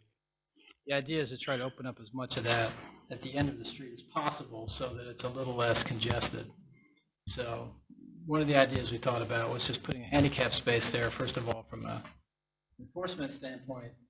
It's a lot more painful to get a ticket if you park illegally in a handicap spot than if you park illegally in a regularly controlled spot, but be that as it may, we do have a problem there. You can see the sign is way down the street, so it tends to create problems. You know, people take advantage, they park all the way up to basically to the crosswalk on some busy evenings and what have you. Into the fire hydrant. And so it's really sort of a multiple areas of concern, so. Yeah, the handicapped idea was just one way to approach it, but if we want to just move the sign, that's another way to approach it. I really think that that's a more frugal move, and actually what we're supposed to be doing. And the ordinance itself, which the village is working on, has to reflect what we actually do. You move the sign, then we have to change the ordinance so it says that the sign's there, because it doesn't even say it's there right now. Put it in some interim, I don't know how many years ago.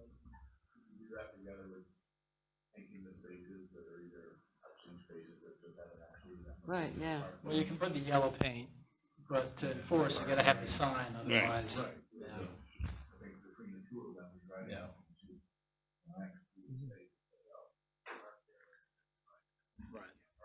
But it becomes an enforcement issue, and that's where I think the problem happens to be now, that nobody enforces the no parking there. And to my estimation, if you put a handicap spot there, you're telling people it's okay to park there because they're putting a handicap spot there. So you're actually encouraging them to trying to park there. If you don't have it, there's nothing there now, and it's just a matter of enforcing them. Hey, move your car, you can't park here. So if we move the sign, put in some hex marks, Yeah. and the ordinance is fixed, so it reflects it, so the police are supposed to enforce the ordinance along with the sign being there, then that works. Because I've been told by a previous police chief that if something is there, but the ordinance doesn't say it, they're not gonna enforce it. That was what I was told.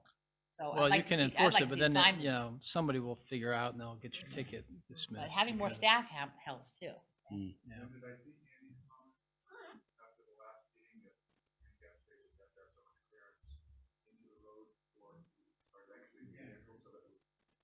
Right.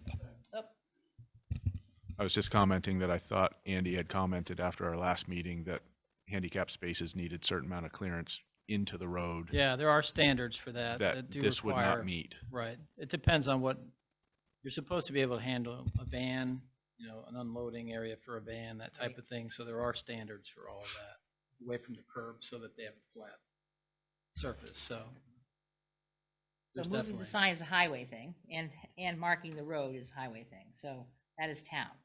So that would be up to you So- guys are good with him having that done, it's up to you. In our world, if we change the ordinance and do the marking, I think hopefully we'll eliminate the concern and we'll have a safer intersection, and if people will be somewhat, if they can follow along, that would be helpful. Because the only other alternative is you redesign the whole intersection, and you don't want to get into that I kind of would, money. oh geez. Seriously, you just have to bump that a whole area out. Oh, I know. just Yeah. like, you Yeah, it's a know, very wide crossing there, yeah. But so. I think that's probably more than, That at this said, point, this is an interim The step. easiest thing to do is to move the sign, and Right, painting the sign moving is cheap, Yep, okay, exactly, very good. thank you. so. All right, so we'll do that. Next, we are to adopt the tax rate. Right. Is this town or village or both? Well, I don't have the state education tax portion yet, so we can't do anything until I get that, and so we will probably have to do a special meeting. That doesn't come until July or August. Well, does it? July 1st, they're supposed to have it for us. But July we 1st. actually bill our taxes on the 8th. We're going to actually print our bills. Okay. So we'll be able to do it with the town as Oops. long as we have it prior to, but we might have to do a special meeting on the village, just a one item, just to set a tax rate. Well, can we do it on the 7th, or just have a half-hour meeting before and just decide it? If you've got it, If I have we the can do numbers, that. yes. I mean, Right. That's good with you guys? So me. I was hopeful to have it for tonight, but we still Is don't that- have is it, that so. next Wednesday? Yep. That Yes. is? So Seventh. the only thing you Wednesday, have the is your 7th, 411s, which set your, your grand list. So those are in, and so Keep now your we're just options waiting open on for the the. 7th. Don't plan anything. So You that know would it's be a what, meeting. 5:30? So 7/7. potentially we would do that as a, a special meeting for the village at 5:30, then we'd have the regular Right. town board Yeah, at 6, so. So they'll be joined Did at the 5:30. grand list change that much? I don't know. Do we have the last year's on here? I don't have last year's in comparison. I was told it did go up in terms of the total valuation, but I don't have it. I'll have to look and see if I can get a hold of it. Just no, okay. Yeah. The people waiting for this, the people waiting for having to get back on What that? else is on the agenda? Keep laughing. Fifth update. It's gonna and be down then the curb, yeah, to the down this road, executive session. yeah, that's true. All right, so that's what we'll do. Then it moves us on to BIFTA, update and grant. Dudley's been so patient. She's been. Is there there's a microphone for you, I'm just here to turn it on.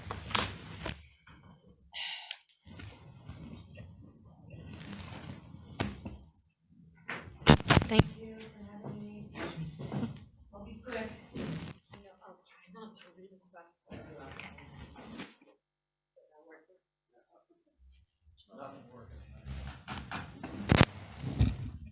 Just flash. Hello? I know, you only use it for a couple hours at a time. All right, I'll try again. Thank you, everyone. So I'm Betsy Thurston with the Bellows Falls Downtown Development Alliance. I want to thank you for your continued support. The town and village contribution definitely helps keep us going.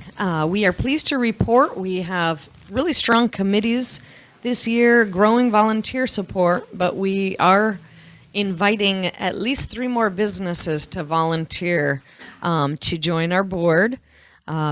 Lamont Barnett, so Monty at the Rockingham, has been involved for many years. He is stepping down as VP, and he continues to volunteer with us, so he is willing to help us hang our holiday decorations. So thank you so much, Monty.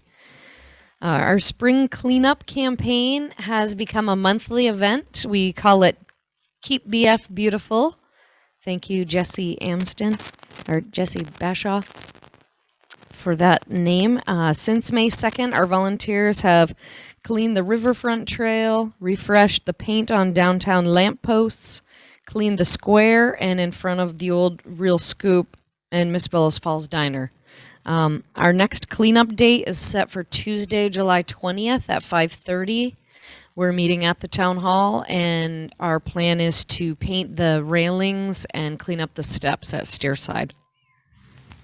Future projects will include that, also maintaining the Rosie Riveter Memorial Garden, flower gardens, and cleaning and painting more windows, businesses. There's many railings and things to blacken up. And for those that are concerned, we are just refreshing the black paint. We aren't doing anything crazy. BIFTA is hosting a refreshment table at the Guilford Welcome Center on July 11th, and we are asking for help with baked goods, snacks, prepared foods. So if you're seeing this and know you want to help, please contact me. BIFTA@solver.net, so BFDDA, or Pat Fowler at the Village Square Booksellers. We'll try to collect everything by Saturday, July 10th. We hope to raise a couple of $1,000s that day. I've heard anywhere from 800 to 2,000, and it's all donations because we have some projects and future events we'd like to spend some money on, which include solar lights on the Welcome to Bellows Falls signs on Route 5, more adapters to light more trees this year. There's a couple on Westminster Street and then 3 or 4 on Rockingham Street that we would like to add to this year's Light Up BF. And a high quality banner to go across the street. Sean actually mentioned, Sean McGinnis, that the old Home Days banner was purchased, I don't know, 15 years ago, and it's really quality. The other ones kind of fall apart, so. All right, well, we invite you to consider becoming a member of BIFTA. Renewal letters are being sent soon. Please like us on Facebook, so BFDDA, and watch our live videos. I've started doing videos of Bellows Falls merchants, downtown events, our third Fridays have started back again, our BF3F. And I'll invite all of you to our annual meeting, which will be held Wednesday, July 21st. That wasn't written down there. Location to be announced at 5:30. We'll do a meet and greet. And yeah, just come check us out, see what we're all about, meet our directors, and think about where you can fill the niche. Stay tuned for Ware's Heady Green scavenger hunt, which begins Friday, July 30th. On Rockingham Old Home Days weekend, and it will go through September 7th, I believe. More details on our website, and we're looking to promote downtown events for the Friday night, July 30th. Saturday the 31st, we'll have food trucks and music at the Waypoint Center. Deb at the Chamber is definitely organizing that, but I think there's 5 or 6 food vendors. They'll start at 4 o'clock. And we are looking for volunteers to help clean up. And that will definitely ensure that this happens again next year. We've scheduled our first annual Parade of Lights on December 11th. And I'll thank Ben Major and Alicia Thomas, I believe, remembering your name. They're kind of spearheading the committee. So think about just lighting up a vehicle. It can be anything from a tractor to a golf cart. Maybe that will last to, we're hoping Coda and Coda will bring a big truck down and light it up. It's kind of open to everyone. We're hoping organizations from around Rockingham and the area will join us. And then our website is bellowsfallsvt.org. And definitely please search BIFTA at Facebook. So thank you so much for your time and support. And Elijah? Anyone have any questions for? No questions, just the town's looking great with your cleanup, so thank you. Thank you very much, Betsy. And I just thank have you, one Elijah. suggestion on the entrance signs, welcome to Bellows Falls. I'm not saying it's right or wrong, but there should be some consideration to moving the one on the south end to a different location. It's buried again. It gets buried every year with foliage, and it's high on the, I mean, you can't, I just think that in the long term, it would be best to look at a possibly relocation of that sign. And I'm not sure who would want to help me with that. I mean, I don't know even who put them in, but I know driving. Do you own them? Do I own Who them? owns them? It's not a BIFTA thing, but personally driving through at night, they're not lit up. So I thought, Right. well, first thing we should. Right, and during the day, you can't see them, especially this time of year. Right. Yeah, they are covered over. The one on the north end's not bad, but the one on the south end, definitely, I'd help move it. I'll get my son Ben to help me too.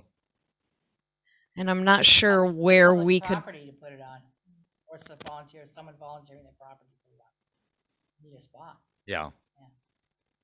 Because on the other So- side of the bridge is Westminster, right? Right, so my, I don't know if I want to, could it be on the very south side of that bridge?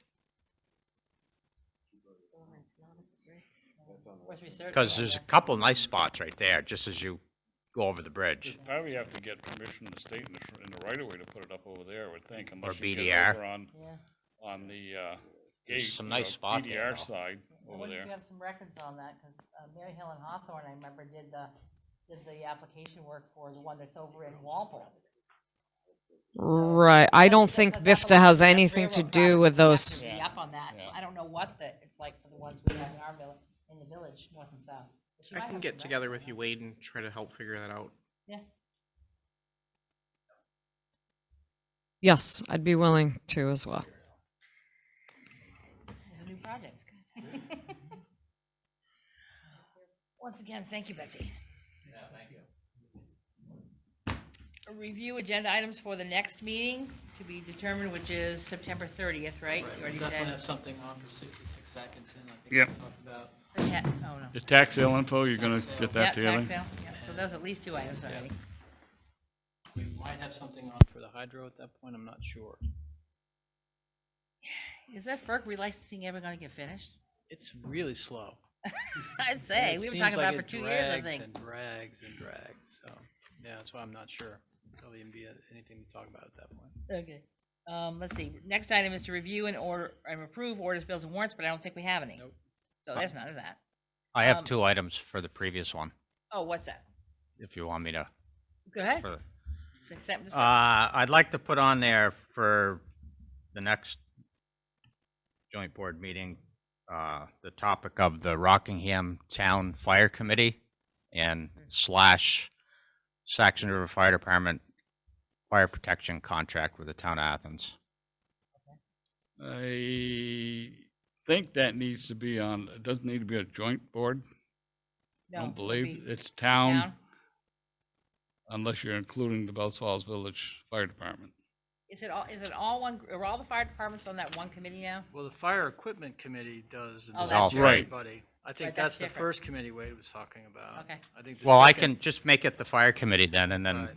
I That can, would include the village then. Because I Yeah. think you're gonna, I don't know how you're gonna handle the Saxon River Athens contract thing. I know when we were talking about that fire station out there, I broached the subject with Dave Bemis, who was out there on the select board, if they would entertain, an increase in that rate, to help pay for a fire station if they ever get to that point. Right now, it looks like it's doubtful, but, Right. they were amenable to sitting down and talking about that time, but nobody got off their duff in the village to do anything, so. well, just do the fire committee, and I can speak to both of them under that at the next meeting. Okay. Would you want to include the Saxon River, Saxon River Fire, but. what Well, about the they're board? gonna have to be involved because they're the ones that, they have their own, they're like Rockingham. They have their own bylaws and stuff out there, Saxon No, I River. know that, but And you're they- you're getting off base. I'm just leave it at the fire Subject. committee, and it can be something that I can talk about the fire committee with. I'll keep it under the fire committee auspices. Okay, I just want to make you aware that you probably have to go to the Saxon River Fire Department and beat on them to get them to do anything. Because I approached them once and they one ear and out the other. So I'll let you go second from item? there. So Oh, you said 2. Well, that was it. I combined it into Oh, one. got it. Okay, that sounds good. I've got one. Yeah. Working with Scott to, I know you're understaffed at the moment, but getting the minutes and the agendas out so we're in compliance with the open meeting law. And I think that affects both the village and. Yeah, and we need a routine because you sent out an email to me and Peter with documents in it, but I thought I didn't look at it until this evening to realize that the rest of my members didn't get it. If you want us to disseminate it to our boards because of shorthandedness, we can do that, but we just need a heads up. That Or one person who's going to. What he sent was a disseminate draft it. for us to Right. make any adjustments to. Oh, Right. okay, so because what had been happening in the past with previous performers was that someone would send us the whole packet and it would go to all the board members. We don't, at this point, we're up in the air about what the routine is gonna be, but we have the problem with getting our minutes, because we've had multiple, meetings where they're not in our packet. So we can't approve them, we don't have them.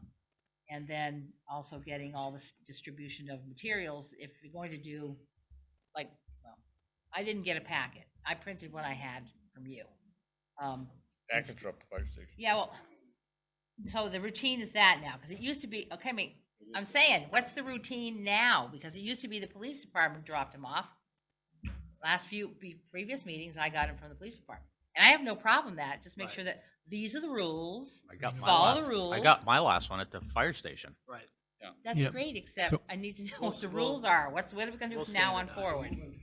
Yeah, it's a Yeah. moving target, and that's the problem, making We sure had a that couple everybody other gets. things that intervened. I was working on those things and I thought we were making some progress and then we lost a couple of things and went a little backwards, but we will get back on top of that. I mean, Thanks. when I hear board members saying they didn't get the emails, I'm thinking, oh, shit. Okay. Well, then that's a problem. Because when All of us the having the same minutes, as info. far as the minutes go, I know Bonnie's been emailing me back and forth and trying to get me to make a decision. But anyway, that being said, she claimed it's 5 days. Well, and when COVID hit, the state extended it to 10 days. And they haven't changed it And I yet. don't think they've changed it back. They So haven't. there's 10 days to get those minutes on the agenda. Or on the And they website. can go on whether they're not approved or on it. They should be on there within 10 days. As a draft. As a draft, yeah. And, and then if they need to be corrected 3 weeks later and Yeah. changed, nobody ever goes back and looks at them. They read them. I don't think anybody goes through and looks at the spelling errors or anything else that happens to be on there, names that aren't correct, or I don't think anybody looks at that. They I would just- predict that the state of Vermont is going to leave it at 10 days. I think so. Because lots of smaller communities Don't have the have time. difficulty Yeah, same. getting them out in Yes. 5 days. And if Yep. you have a website, it's even worse. So, yeah, I bet they'll leave it at 10. Well, maybe that should be brought up at budget time. Sounds good. You'll get whatever you want if you pay her the right price. But I do tell you what, you'll never get equal. And then not required. That's an item for the last, Yeah. That's a thing tough here. one to bring up at Yeah. 8 Oh, o'clock. wait. So, Sorry. I just want to go through down the row and ask any other business, Scott. Yes. I'm sorry, do you have any other business? Oh, no, I do not. I'm sorry. Yeah, we're going to go to executive. We are going to have an executive session. I just want to get through the other business. Susan, I'm all set, thank you. I see that I didn't know that Bonnie had to leave, so. Yep, I'm all set. Okay. Yes, Elijah. Is it? All set? Rick? Yep. Did anybody, on a humorous I side, would know he'd have something. did anybody happen to see the thing that was on the internet? I think it was on the Facebook page. It came from Walpole. And they had a picture of the Arch Bridge and a stanchion with a camera on it. And this guy got a lot of grief from people in Walpole, but he was going to charge Vermont residents 7 cents for going back and forth over there to pay for the lights on the bridge. Remember we had that discussion? Oh, yeah. It all came out and it was a joke. The guy put it as a joke, but boy, I guess he got his Got some attention. butt chewed when people started saying, "What are you talking about? You can't be charging those people for that." Well, And then well, then he apologized because yeah, but in the course of that, we went through the Walpole minutes, and they had, you talk about being idiots about the Father's Bridge. This DOT over there were adamant they weren't going to pay, and I guess Walpole finally bit the bullet, and they're going to pay for their lights on that bridge. Oh, wow. And they are not happy with the state of DOT, but That's the way. Well, RV Trans people have said that they're gonna be putting lights on the bridge, and that they're gonna expect having some sort of maintenance agreement with us going forward about maintaining those lights. Oh, we'll so see how that goes. I haven't Yeah. seen it yet. Mhm. Just There got you an go. email just in case, bringing up topics, so we'll see what they forward to Yeah, us. yeah, that's true. I've putting heard, new everybody LEDs wants on the stoplights bridge. that are on there now. They want those back over there, but I think the last time it was like $100,000 to put those Oh, lights to put up. lights back in? Yeah, the concern about people who walk back and forth from Walpole. These are Well, for no, the- just the traffic. This is the actual LEDs that are on the bridge, Like the street lights. Yeah, Oh, I know what yeah. you're talking about. the not streetlights. the traffic control. That right. was the state, that was Walpole's argument, and the state just puppy luckies, I guess. If they fall in the river, they fall in the river, I guess. The state's outlook on it. They don't care about it. Jeez. It's Okay, ridiculous. Dick, do you have anything else? Yeah, I know, it's just, You're done, Peter? Okay. yes, I'm done. Dick's good. Jeff? Wade, okay, and, I'm good. I'm good, despite, there will not be a fight at the right home this evening, just letting people warn you that. Unless he starts something. Okay, moving on, we have a need for an executive session. Peter, if you could read the motion, that would be great. All right, there was only not one required for this situation, and it is the appointment or employment or evaluation of a public officer or employee, but the public body must make a final decision to hire or appoint in an open meeting, and it must explain the reasons for its final decision. As far as I understand, there will probably not be a decision made tonight unless we decide to make a motion for something. Now, this is just for the select board side, then we have to do one separate. Right, so it's that's per 1 VSA, subchapter 313A3. Okay, you need a second? Second. All right, Peter, go ahead and move your bill. All those in favor of moving into executive session for employee discussion would say aye. Aye. Aye. Okay. Now, the village, the appointment or employment, I'm sorry, executive, yeah. Number 2. Yeah, number 2, it's just weird. We're going into executive session for the appointment or employment or evaluation of a public officer or employee, but the public body must make a final decision to hire or appoint in an open meeting, and it must explain the reasons for its final decision.